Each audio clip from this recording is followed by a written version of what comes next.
एक राजा आणि एक गरीब ब्राह्मण आणि दुसऱ्याकडे दोन्ही वेळचे जेवण सुद्धा नाही. पण त्यांच्या नात्यात ना स्टेटस होता ना अंतर. कृष्ण आणि सुदामा खरे मित्र कोण असतात ह्या त्याच्या मित्रताच्या मैत्रीच्या या खऱ्या जोडीतूनच कळते. एक राजा आणि एक गरीब ब्राह्मण आणि दुसऱ्याकडे दोन्ही वेळचे जेवण सुद्धा नाही. पण त्यांच्या नात्यात ना स्टेटस होता ना अंतर. कारण ते दोघे होते कृष्ण आणि सुदामा. सुदामाची अवस्था खूप बिकट झाली. घरात अन्न नाही, मुले रडत होती. पत्नी बोलली की तू कृष्णाला भेट, कृष्ण तुझा मित्र आहे ना.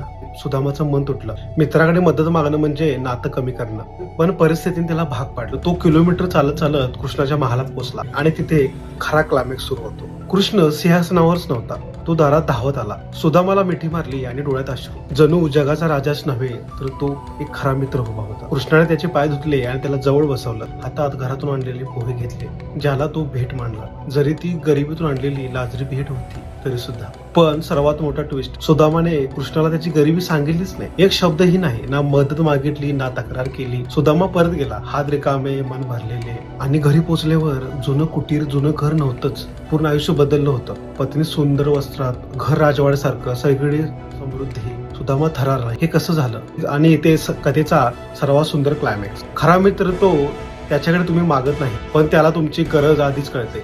कृष्णाने मदत केली, त्याने मागितली म्हणून नाही, त्याने सांगितलं नाही तरीही कृष्णाने त्याचं हृदय ऐकलं. धन्यवाद.